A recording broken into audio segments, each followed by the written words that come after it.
پروردگار بحروں بر، پروردگار بحروں بر۔ اعوذ باللہ من الشیطان الرجیم، بسم اللہ الرحمن الرحیم۔ ان اللہ وملائکتہ یصلون علی النبی یا ایہا الذین آمنوا صلوا علیہ وسلموا تسلیما۔ اللہم صل علی سیدنا و نبینا و شفیعنا و مولانا محمد وعلی آل محمد وبارک وسلم۔ محترم خواتین و حضرات، السلام علیکم۔ پیام صبح کے ساتھ ایک بار پھر حاضر، میں ہوں آپ کا میزبان انیق احمد۔ آپ اور ہم جانتے ہیں کہ پیام صبح میں ہم پیر، منگل، بدھ اور جمعرات کو علماء سے بات کرتے ہیں، قرآن کریم سیکھتے ہیں، قرآن کریم کا علم ہمارے معزز علماء ہم تک منتقل کرتے ہیں اور بتاتے ہیں کہ قرآن کریم کی یہ آیات ہم سے کیا مخاطبت کرتی ہیں، ہمیں کہاں دیکھنا چاہتی ہیں اور ہمیں کیسا دیکھنا چاہتی ہیں۔ تو اللہ تعالیٰ کا یہ زمین والوں سے آخری کلام وہ کیا بیان فرماتا ہے روشنی اور ہدایت کے حوالے سے۔ ہمارے معزز علماء تشریف لاتے ہیں، اللہ انہیں ہمیشہ اچھا رکھے، ہماری علمی کمی کو دور فرما دیتے ہیں۔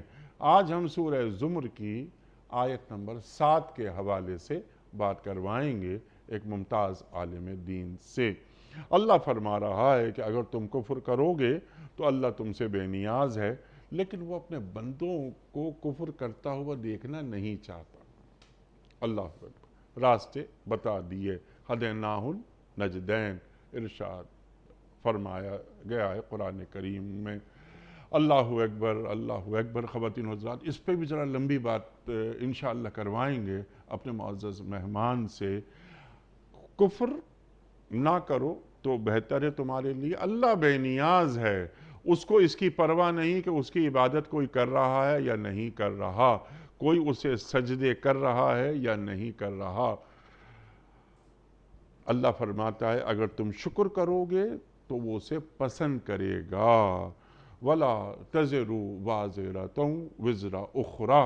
یہاں بات اب اگلا موضوع، کوئی دوسرا کسی کا بوجھ نہیں اٹھائے گا، ہر آدمی اپنا بوجھ خود اٹھائے گا، پلٹ کر اپنے رب کی طرف جانا ہے۔ اللہ بتا دے گا کہ تم کیا کچھ کرتے رہے ہو، دلوں کا حال بھی اللہ جانتا ہے۔ وَإِن تُبْدُوا مَا فِي أَنفُسِكُمْ أَوْ تُخْفُوهُ يُحَاسِبْكُمْ بِهِ اللَّهُ۔ خواتین و حضرات، بہت سارے سوالات اس ذیل میں اٹھیں گے اور ہم سیکھیں گے محترم مفتی عبداللہ نجیب صاحب سے۔ خواتین و حضرات، مفتی عبداللہ نجیب صاحب ہمارے ملک کا ایک جانا مانا نام، فارغ التحصیل دارالعلوم کراچی۔ مفتی صاحب کو خوش آمدید کہتے ہوئے پروگرام کا آغاز اللہ تعالیٰ کے بابرکت نام سے۔ اعوذ باللہ من الشیطان الرجیم، بسم اللہ الرحمن الرحیم۔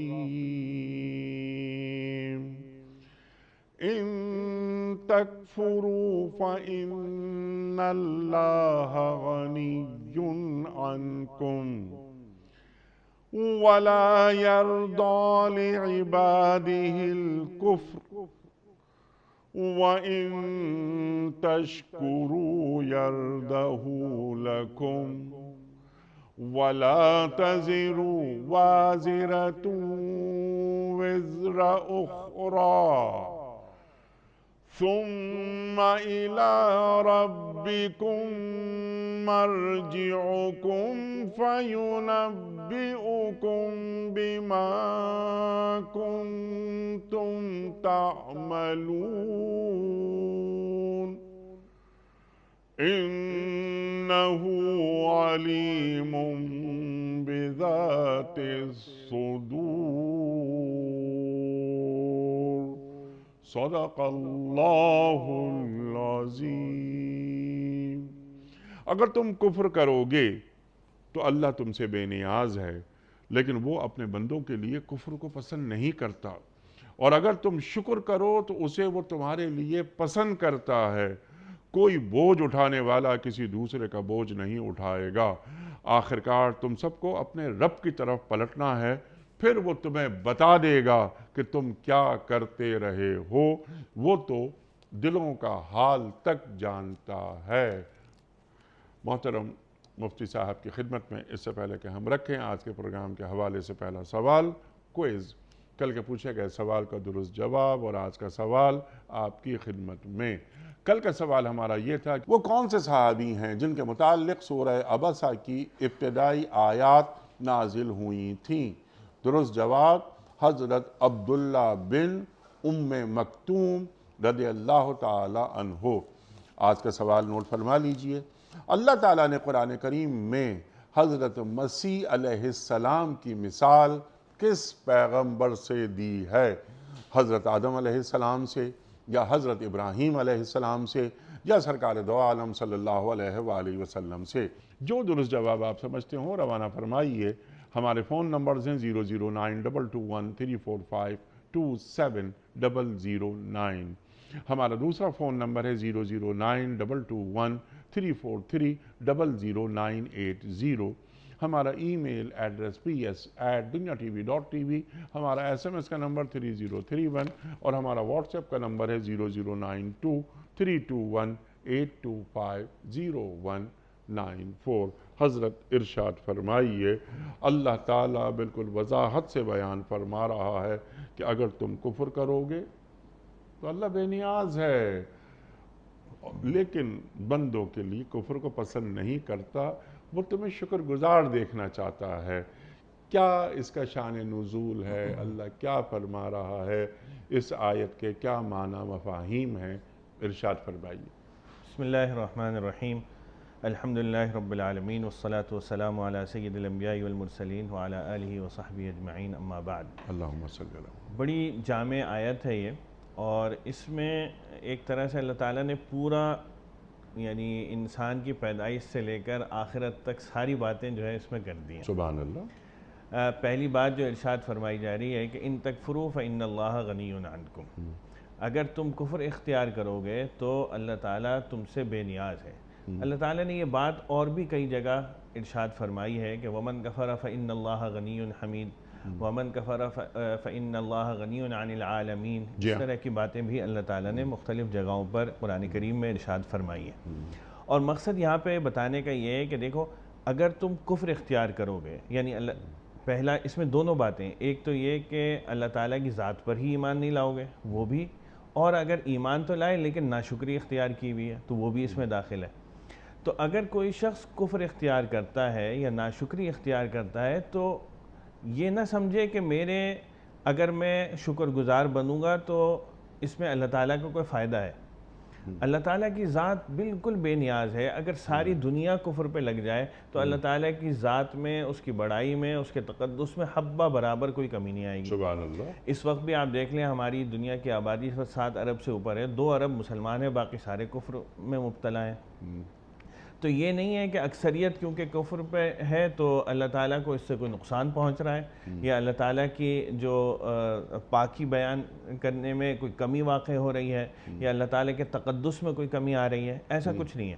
اللہ تعالیٰ نے یہاں پہلی بات جو ارشاد فرما دی کہ دیکھو اگر تم کفر اختیار کرو گے تو میں تو بے نیاز ہوں، لیکن آگے اگلی بات ارشاد فرما رہے ہیں کیونکہ اللہ تعالیٰ نے ہمیں پیدا کیا، ہمارے خالق ہیں، ہم سے محبت رکھتے ہیں، چنانچہ اس محبت کے تقاضے کو آگے بیان فرما رہے ہیں کہ وَلَا يَرْضَى لِعِبَادِهِ الْكُفْرَ، اللہ تعالیٰ جو ہے اپنے بندوں سے کفر پر راضی نہیں ہے۔ سبحان اللہ۔ یہ نہیں ہے کہ یہ تو ٹھیک ہے کہ اللہ تعالیٰ بے نیاز ہے، لیکن وہ چاہتا نہیں ہے کہ اس کی مخلوق کفر اختیار کرے۔ ٹھیک ہے، یعنی وہ ایمان پر رہے، ایمان پر لیکن ایمان اللہ تعالیٰ یہاں نہیں لا رہا، شکر لا رہا ہے کفر کے مقابل میں۔ جی، اس کی کیا حکمت ہے؟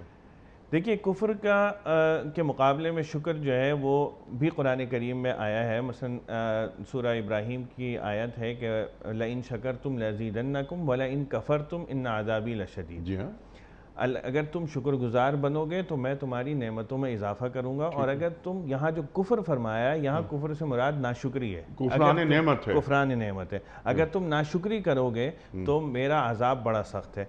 تو کفر کے دونوں معنی اس معنی میں کہ کفر کا ایک تقاضا، یعنی بندے کا تقاضا یہ ہے کہ جو اپنے خالق کو نہ مانے تو یہ بھی تو اس کی ناشکری ہے کہ ایک میرے خالق نے مجھے پیدا کیا، اس دنیا میں لایا، یہ دنیا میرے لیے بنائی، اور میں اسی کو نہ مانوں، اسی کے احکام کے خلاف ورزی کروں، تو یہ بھی تو ایک ناشکری کا تقاضا ہے۔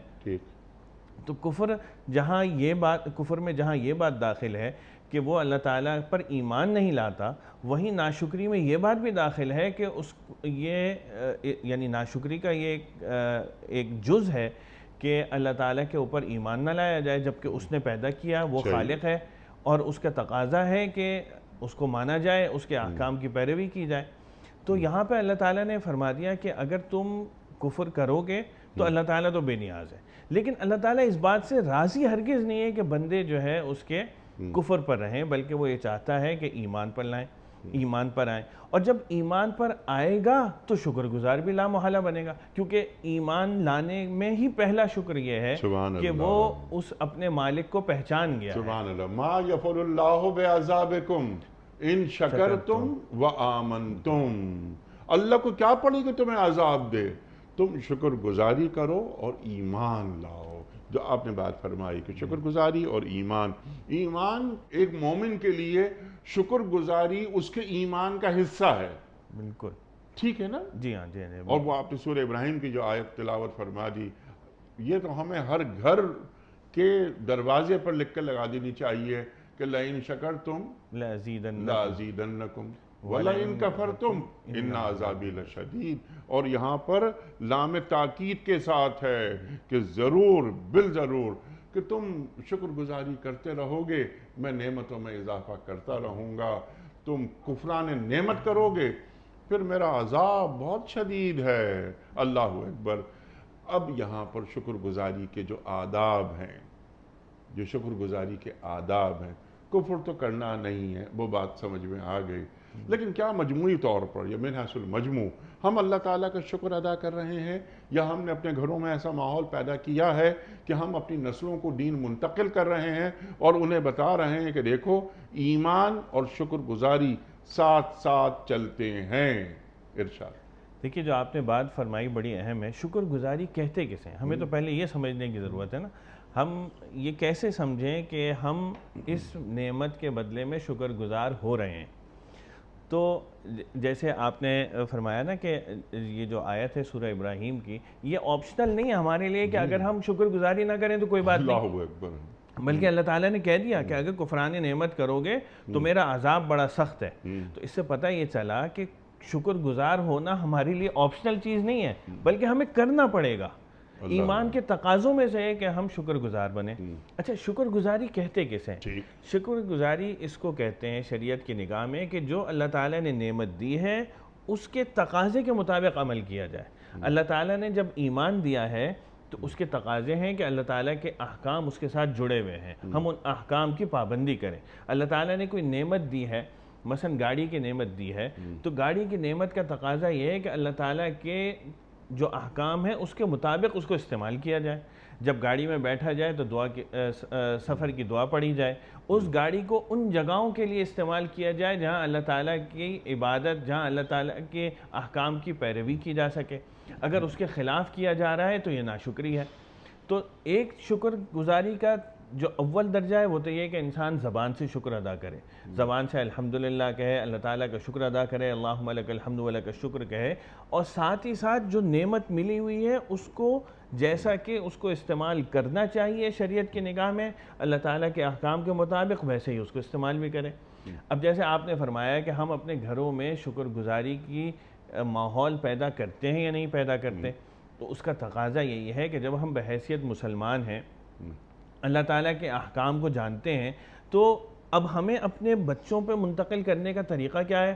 اس کا طریقہ یہ ہے کہ ہم اللہ کی محبت ان کے دل میں پیدا کریں، اللہ تعالیٰ کے احکام کو ان تک پہنچائیں، کون سے احکام کس درجے میں ہیں یہ ان کو بتائیں، اور ان کی طبیعت میں یہ عادت ڈالیں کہ وہ اللہ تعالیٰ کے احکام کی پیروی کریں۔ جب کوئی نعمت ملے تو اس پر زبان سے بھی شکر ادا کریں، اور وہ جو نعمت کے تقاضے ہیں، ہر نعمت کو اچھے کام میں بھی استعمال کیا جا سکتا ہے، برے کام میں بھی استعمال کیا جا سکتا ہے۔ آج کل ہر گھر میں جو ہے موبائل، ہر بچے کے پاس موبائل ہوتا ہے، اس موبائل کو آپ اچھا کام بھی لے سکتے ہیں اس سے، اور برے کام بھی اس سے استعمال ہو سکتے ہیں۔ تو ہمیں اپنی تعلیم دینے کی ضرورت ہے کہ اس کے اچھے کام کیا ہیں، اور اس سے کرنے سے اللہ تعالیٰ کی رضامندی ہمیں حاصل ہوگی۔ برے کام کریں گے تو اس سے ناراضگی ہوگی اور یہ ناشکری میں آئے گا۔ جو نعمت ہمیں مل رہی ہے اگر ہم اس کے تقاضوں کے مطابق عمل نہیں کر رہے ہیں تو اس کا مطلب ہے کہ ہم کفران نعمت کر رہے ہیں، ناشکرے بن رہے ہیں، اور ناشکرے بننے کی صورت میں ظاہری سی بات ہے پھر اللہ تعالیٰ نے فرما دیا لَإِن كَفَرْتُمْ إِنَّ عَذَابِي لَشَدِيدٌ، میری پکڑ بڑی سخت ہوگی، عذاب بہت سخت ہوگا۔ تو ہمیں اپنے گھروں میں بھی اس بات کو منتقل کرنے کی ضرورت ہے کہ جو ہم نے دین ہمیں ملا ہوا ہے، ایک تو ہمارے لیے بہت بڑی نعمت ہے کہ ہم میں سے اکثر جو ہیں وہ نسلاً مسلمان ہیں، ہمیں اس اسلام پہ لانے کے لیے ہمیں کوئی ایفرٹ نہیں کرنا پڑا، ہمیں وراثت میں جو ہے یہ دین مل گیا۔ تو اب اس کی شکر گزاری ہمیں ہونی چاہیے کہ اس دین کے احکام کیا ہیں ہم اس کو جانیں، اس جاننے کے بعد اس پہ عمل کریں تاکہ اس نعمت جو ایمان کی نعمت ہے ہم اس پر شکر گزار بنیں۔ پھر اس ایمان کی دولت کے ساتھ اللہ تعالیٰ کی بیش بہا نعمت ہماری زندگی میں ہر شعبے میں مل رہی ہے، گھر میں ہیں تو، دفتر میں ہے تو، کہیں جا آ رہے ہیں تو، کسی سفر میں ہیں تو، ان بے شمار بیش بہا نعمتوں کو اللہ تعالیٰ کی مرضیات کے مطابق استعمال کرنا اور زبان سے شکر ادا کرنا، یہ دونوں شکر گزاری میں داخل ہے۔ اگر ہم زبان سے بھی شکر ادا نہ کریں یا اپنے عمل سے اس جو نعمت ہے اس کے تقاضے کے خلاف کریں تو یہ دونوں ناشکری میں آئیں۔ سبحان اللہ ڈاکٹر صاحب۔ اچھا، کیا ایک شکر گزاری کی ایک جو معمولی سی شکل ہے، یعنی یہ بہت بڑا موضوع ہے، کیا شکل یہ نہیں کہ میں اللہ تعالیٰ کی جانب سے ملنے والی کسی نعمت کو اس کی نافرمانی میں استعمال نہ کروں، استعمال کروں؟ اللہ اکبر! تو یہ نعمت اللہ نے مجھے دی ہے، یہ بدن، یہ آنکھ، یہ زبان، یہ ہاتھ، اللہ اکبر، یہ نعمت اللہ تعالیٰ نے ہمیں دی ہے، اور کیا میں اس آنکھ کو اللہ تعالیٰ کی ناشکری میں استعمال کر رہا ہوں؟ تو منعم کو یاد کیسے رکھا جاتا ہے؟ شکر گزاری کی تربیت کیسے ہوتی ہے؟ اسی طرح یہ آپ نے جو بات فرمائی بڑی اہم ہے کہ انسان سب سے پہلے اپنے جسم سے ہی شروع کر لیں کہ انسان کو جو اعضاء و جوارح اللہ تعالیٰ نے دیے ہیں، ہر عضو جو ہے اپنے پوری ایک سائنس ہے اللہ تعالیٰ نے جو ہمیں عطا کی بھی ہے۔ آنکھ ہے، اس کی نعمت کا تقاضا یہ ہے کہ اس کو اس کے شکر گزاری میں استعمال کیا جائے، جو اس نے نعمتیں دی ہوئی ہیں ان میں استعمال کیا جائے، جہاں جہاں اس کو دیکھنے کی اجازت دی ہے ان میں استعمال کیا جائے، جن چیزوں سے منع کیا ہے اس سے اپنے آپ کو روکا جائے۔ کان ہیں، ان کو اچھے کاموں میں سننے میں استعمال کیا جائے، اگر کہیں غیبت ہو رہی ہے تو ہمیں اپنے کانوں کو روکنا ہوگا اس کو۔ کہیں اپنی زبان دے رکھی ہے تو زبان کو بہت بڑی نعمت ہے، جو شخص بول نہ سکتا ہو آپ اس سے ذرا معلوم کریں کہ کس طرح کی نعمت ہے یہ۔ تو اس نعمت کو اللہ تعالیٰ کے جو بتائے ہوئے احکام ہیں، جو طریقے ہیں، جس کی اجازت دی ہوئی ہے اس میں استعمال کریں۔ اس کو جھوٹ سے اپنے آپ کو بچانا ہوگا، دھوکہ دہی سے بچانا ہوگا، کسی کا مذاق اڑانے سے بچانا ہوگا، غیبت سے بچانا ہوگا۔ یہ ساری وہ نعمت وہ ساری وہ باتیں ہیں کہ جس سے ہمیں اپنے آپ کو روکنا ہوگا، اور اگر ہم کر رہے ہوں گے تو جیسا کہ آپ نے کہا کفران نعمت کا شکار ہو جائیں گے، یا اس کو احسان فراموشی کہہ لیں ہم۔ بالکل، یہ احسان فراموشی بھی اللہ نے اتنے احسانات ہم پر کیے، یہ احسان فراموشی ہے، اور اگر ہم شکر گزاری کر رہے ہیں تو یہ اللہ تعالیٰ کو پسندیدہ ہے، اللہ کو پسندیدہ اور اللہ تعالیٰ کی طرف سے رضامندی کا یہاں پر سرٹیفکیٹ مل رہا ہے۔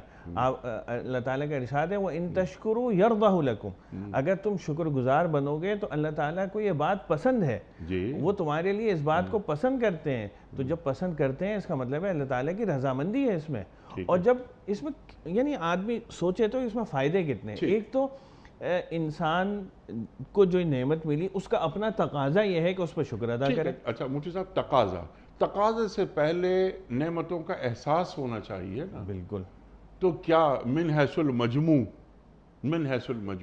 ہمارے معاشرے، پوری ریاست یا پورا عالم اسلام، یہاں پر یا ایھا الذین آمنوا کی بات کر رہے ہیں ہم، حالانکہ قرآن تو پوری انسانیت سے مخاطبت کر رہا ہے، کیا ہمیں ان نعمتوں کا احساس ہے جو اللہ تعالیٰ نے ہمارے لیے اتاری ہیں، ہمیں جن سے نوازا ہے؟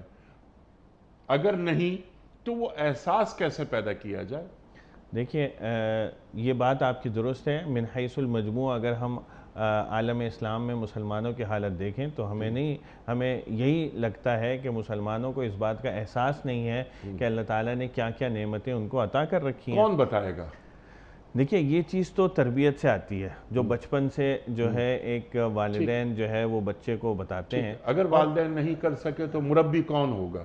مربی اس میں صرف ایک والدین ہی داخل نہیں ہے، ظاہر سی بات ہے اس میں ریاست بھی آتی ہے، ہمارا تعلیمی نظام بھی آتا ہے، ہمارے دفاتر اور مکاتب بھی آتے ہیں کہ جہاں انسان جو ہے وہ پڑھائی کے لیے جاتا ہے، جہاں کام کے لیے جاتا ہے، ہر جگہ اگر ہم یہ سب سے پہلے تو یہ احساس، جیسے آپ نے فرمایا نا کہ احساس کرنے کی ضرورت ہے کہ مجھے یہ نعمت ملی ہوئی ہے اور اس نعمت کا میں مستحق نہیں تھا، اللہ تعالیٰ نے اپنے فضل سے دے رکھی ہے۔ کیا بات اور ہے، واہ واہ واہ، نہ صرف یہ کہ فضل سے دے رکھی ہے، جبکہ ہم نافرمانی کر رہے ہیں اس کے باوجود دے رکھی ہے۔ سبحان اللہ۔ تو اس بات کا احساس جب انسان کو ہو، اور یہ جیسا آپ نے کہا کہ احسان فراموشی ہے کہ انسان اس نعمت سے فائدہ اٹھائے اور جس نے نعمت دی ہے اسی کے خلاف بغاوت کرے۔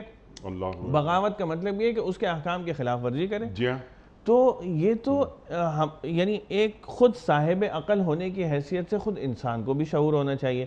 انسان یہ جب کسی کے پاس ملازمت کرتا ہے، کسی کے پاس کوئی اس کے ساتھ اچھائی کرتا ہے، تو ویسے ہی اس کے دل میں نرمی پیدا ہو جاتی ہے اس کے لیے۔ تو ہمیں ذرا سا بھی اگر ہم نے غور و فکر کرنا چھوڑ دیا ہے من حیث القوم کہ ہم اللہ تعالیٰ کی نعمتوں پر ذرا غور تو کریں، ہمیں کون کون سی نعمت ہر لمحے اللہ تعالیٰ کی طرف سے بارش کی طرح ہمارے اوپر برس رہی ہے، لیکن کیا ہم ان نعمتوں کا ویسا شکر ادا کر رہے ہیں؟ ہر سانس ہمارے لیے ایک نعمت ہے، ایک سانس اندر جاتا ہے یہ ایک نعمت، ایک سانس باہر آتا ہے یہ الگ نعمت۔ وہ سانس جو اندر گیا اگر باہر نہ آیا تو انسان کی زندگی کیا ہے، اور جو باہر آیا وہ دوبارہ اندر نہ گیا تو پھر انسان کا خاتمہ۔ تو ایک منٹ میں اگر 60 دفعہ انسان سانس لیتا ہے تو 120 شکر تو ویسے ہی اس کے اوپر واجب ہو گئے۔ اور اس کے علاوہ جو بے شمار نعمتیں جیسے آپ نے ذکر کیا، آنکھ ہے، کان ہے، زبان ہے، جس کا بکثرت انسان استعمال کرتا ہے، سب سے زیادہ استعمال ہونے والی چیز تو یہی زبان ہے۔ اور اس زبان سے انسان یہ احساس کرے کہ اللہ تعالیٰ نے مجھے جو دی ہے تو یہ مجھے خود سے تو نہیں ملی، دینے والی کوئی ذات ہے، اس ذات نے جب دی ہے تو اس کے کوئی پیرامیٹرز بھی بتائے ہوں گے مجھے۔ تو اس پر اگر انسان غور کرے تو اس کو ساری چیزوں کا ادراک ہونے لگتا ہے کہ مجھے یہ نعمت خود سے نہیں ملی، خالق کی طرف سے ملی ہے۔ جب خالق کی طرف سے ملی ہے تو اس کے کچھ تقاضے بھی ہوں گے، کچھ اجازتیں ہوں گی، کچھ ممانعت ہوگی۔ تو ہمیں ان چیزوں کا ادراک، ان چیزوں کا معلوم ہونا، اور یہ ساری چیزیں جیسے آپ سے نے کہا نا کہ جب تک احساس پیدا نہیں ہوگا اس وقت تک اس چیز کا خیال بھی نہیں آئے گا کہ میں اس کی یہ معلوم کروں کہ میں کہاں کہاں استعمال کر سکتا ہوں اور اس نعمت کو کہاں کہاں استعمال نہیں کر سکتا۔ اللہ اکبر۔ اچھا، محض زبان سے الحمدللہ کہہ دیا یہ کافی ہے؟ یہ شکر گزاری کا ایک جز تو ہے، ٹھیک، ہم تو یہ تو نہیں کافی نہیں ہے۔ ظاہری سی بات ہے ہم زبان سے الحمدللہ کہیں لیکن اس تقاضے کے خلاف عمل بھی کریں تو یہ تو اس کا مطلب یہ ہے کہ ہم پوری طور پہ عمل نہیں کر رہے۔ ایک جز پہ تو اب میرے پاس اگر کوئی نعمت موجود ہے میں اس کے زبان سے شکر ادا کروں، لیکن جو اس کے اللہ کی مرضی کے خلاف ہے اس میں استعمال بھی کر رہا ہوں اس کو، تو پھر یہ تو یعنی میری دوغلی پالیسی ہو گئی ایک طرح سے، یا یہ کم از کم ہو گیا کہ میں اس کے شکر کے جو تقاضے ہیں ان تمام تقاضوں پہ عمل نہیں کر رہا۔ زبان سے تو بے شک میں شکر ادا کر رہا ہوں، لیکن شکر کا ایک تقاضا یہ بھی ہے کہ اس نعمت کو جس طرح کہ اللہ نے بتایا ہے ویسے ہی استعمال بھی کیا جائے۔ جب میں اس کے خلاف کر رہا ہوں تو میں شکر گزاری کے سارے جز ادا نہیں کر رہا۔ اس کا سبحان اللہ، سبحان اللہ۔ لیکن ہمارے معاشروں میں ہم اور آپ بہت سنتے ہیں یہ لفظ کہ جہاں بات ہوئی الحمدللہ، فون کیا کسی سے بات ہو رہی ہے الحمدللہ الحمدللہ الحمدللہ، یہ سننے کو تو بہت ملتا ہے ہمیں، لیکن آپ نے کیا اچھی بات فرمائی کہ یہ ایک جز ہے، لیکن شکر گزاری کے جو تقاضے ہیں وہ پورے نہیں ہو رہے۔ تو وہ شکر گزاری کے تقاضے پورے ہمیں کرنے ہیں تاکہ ہماری نعمتوں میں اللہ اضافہ کر دے۔ اللہ اکبر۔ ایک بات اور ہمیں ایک تو احساس ہونا چاہیے، دوسری بات یہ کہ جو نعمتیں اے اللہ تو نے مجھ پر نازل کی ہیں، میرے خاندان پہ نازل کی ہیں، میرے ملک پہ نازل کی ہیں، یہ ملک بذات خود ایک نعمت ہے، بہت بڑی نعمت، بہت بڑی نعمت ہے۔ بڑی نعمت۔ تو یہ ان نعمتوں کو میں تیرا خادم بناؤں گا، تیرے دین کا خادم بناؤں گا. تو نے مجھے دولت دے دی اگر تو میں اس دولت کو انسانیت کی خدمت کے لیے استعمال صرف کروں گا. تو یہ تمام چیزیں یہ شکر گزاری کے آداب میں شامل ہیں. بالکل. میرا سوال سمپل سے صرف یہ تھا، درمیان میں نے ایک بات عرض کی تھی، مربی تربیت، آپ نے تربیت کی بات کی، تربیت کون کرے گا؟ ہمارے معاشرے کیا ایسا محسوس نہیں ہوتا کہ بانجھ ہوتے جا رہے ہیں؟ 30 سال پہلے یہی کراچی، 40 سال پہلے یہی کراچی. شکر گزاری کے جو نمونے ہیں، جو علامتیں ہیں، وہ ہمیں اور آپ کو نظر آتی تھیں. آج محسوس یہ ہو رہا ہے کہ شکر گزاری کرنا ہم نے بھلا دیا ہے. اللہ اکبر. یا اسے ہم چھوڑتے چلے جا رہے ہیں. تو جب ہم شکر گزاری کرنا چھوڑ دیں گے تو کیا اپنی نعمتوں کو اللہ روک نہیں لیتا؟ پاکستان کتنی بڑی نعمت ہے. کیا شکر گزاری ہم کر رہے ہیں؟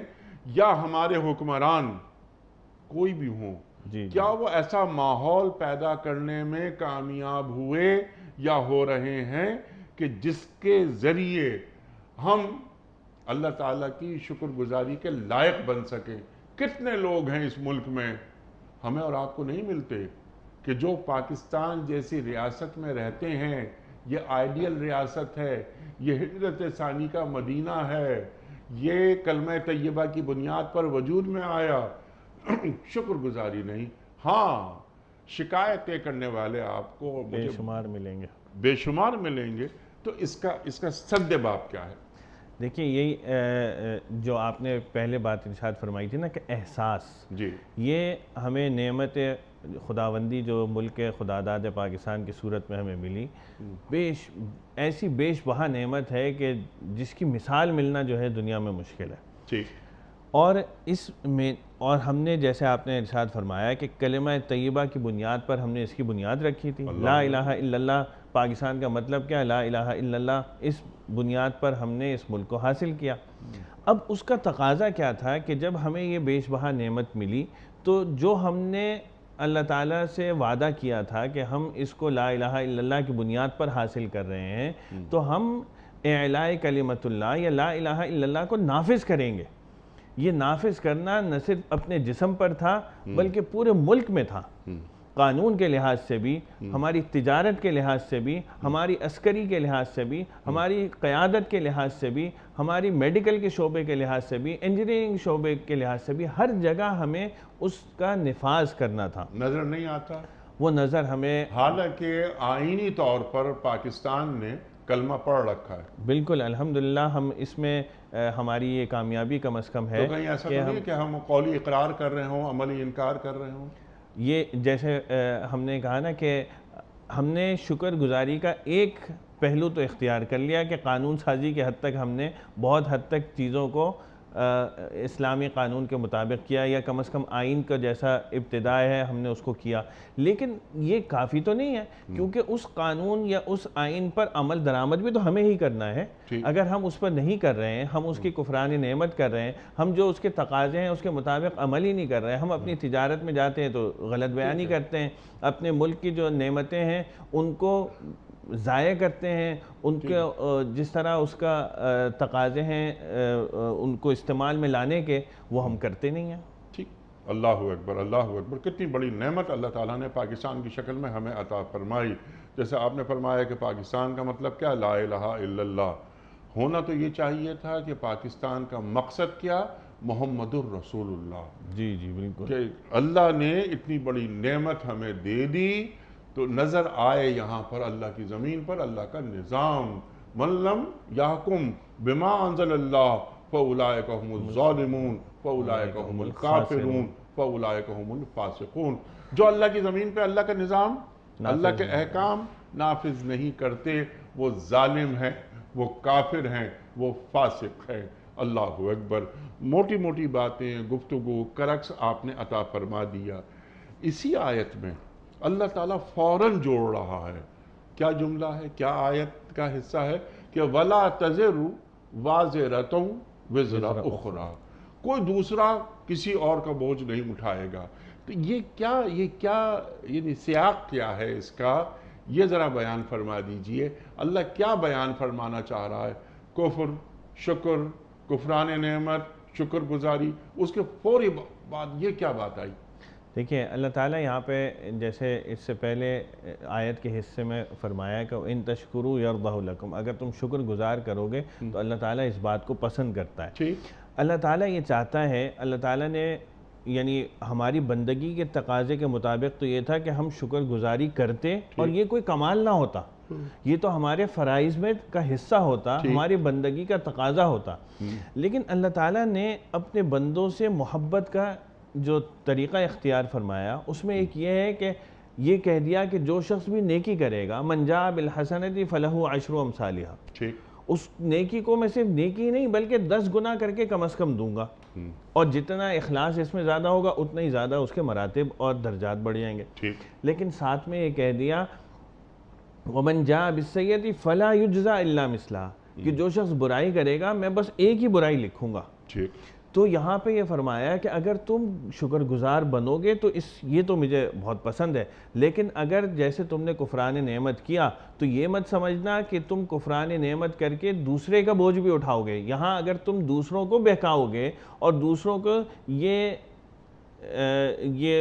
دغا دو گے، یہ دھوکہ دو گے کہ تم اگر کر لو گے تو وہاں آخرت میں تمہارا ضامن بن جاؤں گا، میں تمہاری چھوٹ کروا لوں گا، تو یہ آخرت میں چلنے والی چیز نہیں ہے۔ ہر شخص جو برائی کرے گا اس کو اپنا ہی بوجھ اٹھانا پڑے گا، یہ نہیں ہوگا کہ تم برائی میں کروں میرا بوجھ کوئی اور اٹھائے، بلکہ ہوگا یہ کہ کفران نعمت جب کرو گے تو اس کفران نعمت کا بوجھ بھی مجھ پر ہی آئے گا۔ اگر میں نے کفران نعمت کی کسی اور کے بہکاوے میں آ کر تو میں یہ وہاں کہہ کر اللہ میاں کا بری الذمہ نہیں ہو سکتا کہ میں نے تو اس کے کہنے پر کفران نعمت کی تھی، لہذا سزا کا مستحق یہ ہے، میں نہیں ہوں۔ اللہ تعالیٰ نے صاف فرما دیا کہ وَلَا تَزِرُ وَازِرَةٌ وِزْرَ أُخْرَىٰ، اگر تم نے کفران نعمت کی، شکر گزاری نہ کی تو یہ نہ سمجھنا کہ اس کا بوجھ تم کسی اور پر ڈال سکو گے کہ میں فلاں کے بہکاوے میں آ کر میں نے یہ شکر گزاری نہیں کی یا کفران نعمت کی لہذا سزا کا مستحق وہ ہے، بلکہ جو شخص کرے گا برائی، جو شخص کفران نعمت میں مبتلا ہوگا، جو شخص کفر کرے گا اس کا بدلہ بھی اسی کو اٹھانا پڑے گا، کوئی دوسرا اس کا نہیں اٹھائے گا۔ سبحان اللہ، سبحان اللہ۔ تو یہ کفران نعمت یعنی جس کا آغاز آپ نے فرمایا کفر سے ہو رہا ہے، اللہ اکبر، تو یہ کفر ہے جس کا تم ارتکاب کر رہے ہو، تو اس عمل کی سزا تمہیں دی جائے گی، اور پھر فوراً اللہ تعالیٰ فرماتا ہے کہ تمہیں آنا میرے پاس ہی ہے، اور جب تم میرے پاس آؤ گے تو میں تمہیں بتا دوں گا کہ تم اپنی زندگی میں کیا کیا کرتے رہے ہو۔ اللہ اکبر۔ جواب دہی کا احساس یہ انسان کے اندر بندے مومن میں اللہ پیدا کرنا چاہتا ہے۔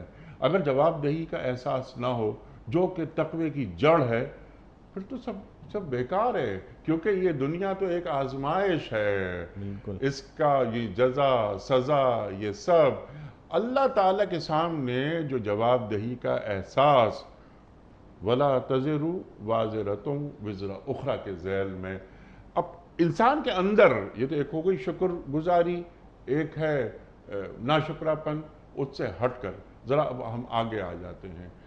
اللہ تعالیٰ کے سامنے مجھے پیش ہونا ہے، کیا یہ احساس ہمارے ساتھ ساتھ زندہ رہتا ہے یا زندہ رہ رہا ہے کہ جس کی بائی پروڈکٹ یہ ہے کہ میں اپنے منعم کو جس نے نعمت فراہم کی اس کو یاد رکھوں، دل میں یہ دل اس کا مقام بن جائے، میرا دل اتنا پاکیزہ ہو جائے، کیونکہ اللہ سے زیادہ پاکیزہ کوئی ہے ہی نہیں ہے۔ تو جب میرا دل گندا ہو، جس کے اندر کینہ ہو، حسد ہو، بغض ہو، اس دل میں اللہ مکین کیسے ہو سکتا ہے؟ اعمال اللہ تعالیٰ کے استحضار کے بعد خود بخود اچھے ہونے لگتے ہیں۔ وَهُوَ مَعَكُمْ أَيْنَمَا كُنْتُمْ، جہاں بھی تم ہوگے میں تمہارے ساتھ ہوں گا۔ تو یہ اللہ کا استحضار محسوس کرتے ہوئے شکر گزاری کا عمل ادا کرنا، ناشکرے پن سے دور رہنا، اور ایک دن اللہ کے سامنے پیش ہونا ہے، جواب دہی، یہ انسان کے اندر، بلکہ انسان کیا ایک بندہ مومن میں کیسے پیدا ہوتا ہے، یہ بتا دیجیے۔ اللہ تعالیٰ نے جو سیکوینس ہے یہاں پہ رکھی اسی طرح ہے کہ اگر خالی اس آیت پر ہی غور کریں تو یہ ساری چیزیں پیدا ہوتی ہیں۔ دیکھیں پہلے اللہ تعالیٰ نے فرما دیا کہ دیکھو تم اگر کفر کرو گے تو میں تو مستغنی ہوں، لیکن میں اس بات کو پسند نہیں کرتا کہ تم کفر اختیار کرو، بلکہ تم شکر گزار رہو، اور شکر گزار رہو گے تو یہ میری رضامندی کا ذریعہ ہے۔ اور یہ مت سمجھنا کہ اگر تم کفران نعمت کر لو گے تو تمہارا بوجھ کوئی اور اٹھا لے گا۔ اور یہ اس بات کا احساس کرنے کے لیے آگے پھر فرمایا کہ دیکھو تمہیں پلٹ کے میرے پاس آنا ہے، ثم الی رب ولا تزر وازرۃ وزر اخری ثم الی ربکم مرجعکم، تمہیں لوٹ کے میرے پاس ہی جانا ہے۔ لہٰذا جب تمہیں اس بات کو پتہ ہے کہ مجھے پلٹ کے اپنے رب کے پاس جانا ہے، فینبئکم بما کنتم تعملون، اور وہ بتا بھی دے گا کہ تم کیا کر رہے تھے، تو یہ مت سمجھنا کہ میرا بوجھ اگر میں کسی اور پر لاد دوں تو وہ میں فارغ بری الذمہ ہو جاؤں گا۔ اور یہ بات تو بالکل نہیں، یہ معنی مفاہیم میں سب سامنے آ گئے۔ میرا سوال یہ تھا جی اور وہ ہے جی کہ کیا اس آیت پہ عمل ہو رہا ہے؟ سمپل سوال نہیں اگر من حیث المجموع، ہاں بڑے اللہ والے موجود ہیں، ہماری یہ زمین ہماری یہ بانج نہیں ہوئی ہے، بڑے لوگ ہیں جو شکر گزاری میں اپنی زندگیاں گزار دیتے ہیں۔ ہم بہت سے لوگ ہیں جو ناشکرہ پن ان کی زبان پہ کبھی نہیں آتا، الحمدللہ علی کل حال۔ لیکن من حیث المجموع کیا ہمارے گھر، ہمارے تعلیمی ادارے، ہمارے شہر، ہمارے صوبے، ہمارا ملک، عالم اسلام، کیا اس آیت کے آئینے میں جب اپنا چہرہ دیکھیں تو وہ روشن چہرہ نظر آ رہا ہے یا بھدا؟ نہیں، روشن چہرہ تو بالکل نظر نہیں آ رہا ہے، اس لیے کہ من حیث المجموع ہم نے اپنے اندر اللہ تعالیٰ کے سامنے جواب دہی کا احساس کو ختم کیا ہوا ہے۔ کم از کم اپنے اعمال سے ہمیں یہی ظاہر ہوتا ہے کہ من حیث القوم، کہ اگر ہمیں یہ احساس رہے، اور دین کا بنیادی تقاضا یہی ہے کہ انسان ہر وقت دل میں خیال رکھے کہ کل مجھے اللہ کے سامنے حاضر ہو کر جواب دہ ہونا ہے۔ میں جو کام کر رہا ہوں، کیا کل مجھے اللہ تعالیٰ کے حضور جب جواب دہ ہونا ہوگا میں اس کی جسٹیفیکیشن پیش کر سکوں گا؟ کیا میں اللہ تعالیٰ نے جب پوچھا مجھ سے کہ یہ کام کیوں کیا تو میں اس کیوں کا جواب دے سکوں گا؟ یہ احساس ہی بنیادی طور پر پیدا کرنا دین کا بہت بڑا اور بنیادی تقاضا ہے، جو افسوس کے ساتھ جیسا کہ آپ نے فرمایا من حیث القوم ہمیں بہت معدوم ہوتا ہوا، کم ہوتا ہوا، بلکہ اگر یہ کہیں کہ وینش ہوتا ہوا نظر آتا ہے۔ اگرچہ اس دنیا میں اللہ کے نیک بندے بھی بہت سے ایسے ہیں کہ جو کہ اس کو تھامے ہوئے ہیں، اس بات کو نہ صرف یہ کہ تھامے ہوئے ہیں بلکہ اس کا پرچار بھی کرتے ہیں، لوگوں کو اس طرف لاتے بھی ہیں۔ لیکن اگر آپ پوری قوم کے حساب سے اگر جائزہ لیں تو بہرحال ان کی تعداد اقلیت میں ہوگی، اور اکثریت میں بہرحال ایسے لوگ پائے جاتے ہیں۔ یہ کم از کم ہمیں محسوس ایسا ہوتا ہے کہ جو اس بات کو بھلا بیٹھے ہیں، کیونکہ جب آدمی اگر اس بات کو بھلائے نہ ہوا ہو تو پھر وہ گناہ اور غلط کام پہ بھی کم جائے گا۔ نفس امارہ تو موجود ہے، ٹھیک ہے، وہ کسی وقت بہکے گا تو، لیکن اس کے بعد درست راستے پہ بھی آئے گا۔ یہ درست راستے پہ آنا جب ہی ہوگا جب یہ احساس دل میں ہو کہ مجھے کل کو اللہ تعالیٰ کے سامنے۔ نفس امارہ نفس لوامہ میں تبدیل کیسے ہوتا ہے اور نفس لوامہ نفس مطمئنہ کی طرف کیسے جاتا ہے؟ کیا اس کے لیے کچھ کام ہو رہا ہے؟ یعنی پہلے قدم سے 1000 میل کا سفر ہوتا ہے نا، تو کیا ایسا محسوس نہیں ہو رہا مفتی صاحب کہ ہم نے گیو اپ کر دیا ہے؟ گیو اپ کرنا تو ہم نہیں کہہ سکتے، اس لیے کہ بہت سارے علماء جو حالات و واقعات بتا رہے ہیں جس سے آپ نے اتفاق کیا کہ ہمارے معاشروں میں من حیث المجموع اکثریت یہ رویے ٹھیک نہیں ہے، تو محسوس یہ ہوتا ہے نا کہ ہاں ایک لپ سروس ہوتی ہے، گفتگو بہت ہوتی رہتی ہے، ٹی وی پروگرامز ہوتے ہیں، مدارس میں بڑے پروگرامز، بڑے سیمینار، دین پر گفتگو، قرآن زیر بحث، لیکن کیا معاشروں میں قرآن کریم کی روشنی نظر آ رہی ہے یا معاشرے میں قرآن کریم کا نور نظر آ رہا ہے؟ من حیث المجموع اگر بات کریں گے تو واقعتاً یہی بات ہے کہ نظر نہیں آتا، لیکن ہم اس کو من حیث المجموع یہ بھی نہیں کہہ سکتے کہ ہم نے گیو اپ کر دیا، اس لیے کہ جو ہمارے دین کے کچھ تقاضے جو ہمیں نظر آتے ہیں، یا کوئی فہم دین کا مسئلہ ہے کہ ہم شکر گزاری کو سمجھ ہی نہیں سکے، کفران نعمت کو ہم سمجھ ہی نہیں سکے، کہیں ایسا تو نہیں؟ سب سے بڑی بات یہ ہے کہ ہم نے دین کو سیکنڈری کر دیا ہے نا، ہم نے دنیا کو پرائمری کر دیا، اس کو فوقیت دی ہے، اور دین کو ہم نے سیکنڈری کر دیا ہے، اور دین کو ہم نے محدود کر دیا ہے عبادات اور عقائد تک۔ اگر دین کے ہر شعبے میں ہم دین کے تقاضوں کو مد نظر رکھیں تو پھر کوئی وجہ نہیں ہے کہ ہمیں ہر چیز میں احساس نہ ہو۔ ہم آج جب نوکری کرنے جائیں تو ہمیں یہ پتہ ہو کہ جو نوکری کرنے جا رہا ہوں کہ یہ درست ہے کہ نہیں، اور اس کے دین کے تقاضے کیا ہیں۔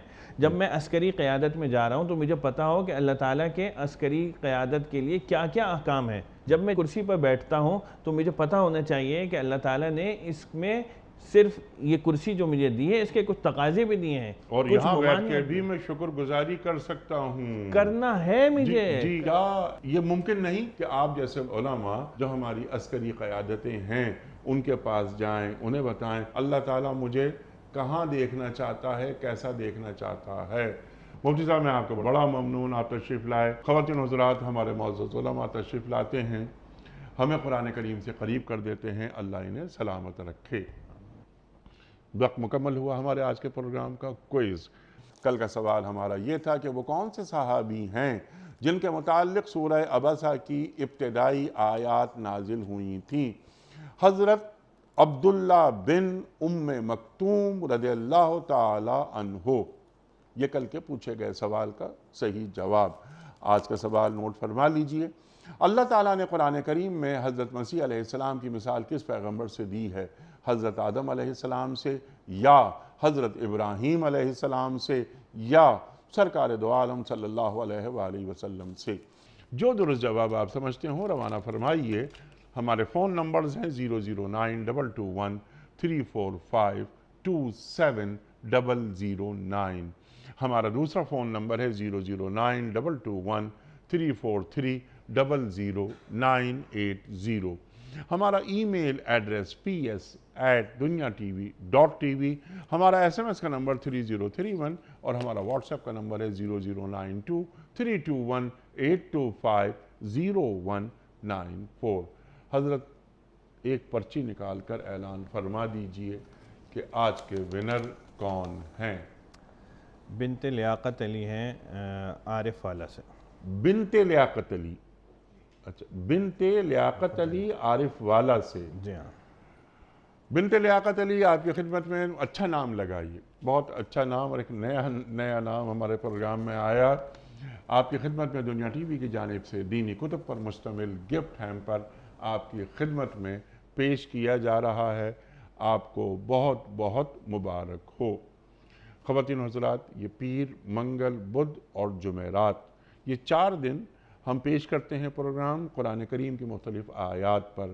ہمارے معزز علماء تشریف لاتے ہیں اور قرآن کریم کی آیات کے معنی، مفاہیم کو بالکل واضح کر دیتے ہیں، کھول کر بتاتے ہیں ہمیں کہ اللہ ہمیں کیسا دیکھنا چاہتا ہے اور اللہ ہمیں کہاں دیکھنا چاہتا ہے۔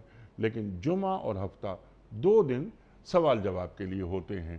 آپ کے ذہنوں میں اگر کوئی سوال ہو، وہ سوال ہمیں بھجوائیے، ضرور بھجوائیے۔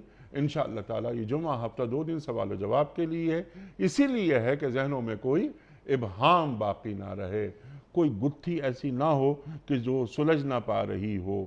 ہمارا دین مکمل دین ہے، ہمارے دین کے پاس ہر مسئلے کا حل موجود ہے۔ تو اپنے سوالات ضرور بھجوائیے ہمیں، تاکہ ہم مفتی صاحب کی خدمت میں پیش کریں اور ان سے حاصل کریں اپنے لیے قرآن و سنت کی روشنی میں رہنمائی۔ پیام صبح کا اختتام ہوتا ہے روزانہ ایک قول پر، اور وہ قول ہوتا ہے صاحب نہج البلاغہ امیر المومنین حضرت علی مرتضیٰ کرم اللہ وجہہ کا۔ آپ فرماتے ہیں کہ عقل مند وہ ہے جس نے اپنی خواہشات نفس کو اپنی عقل سے کچل دیا۔ عقل مند وہ ہے جس نے اپنی خواہشات نفس کو اپنی عقل سے کچل دیا۔ سبحان اللہ، سبحان اللہ۔ اپنے میزبان انیق احمد کو کل تک کے لیے اجازت دیجیے۔ خدا حافظ۔ پروردگار بہروں بر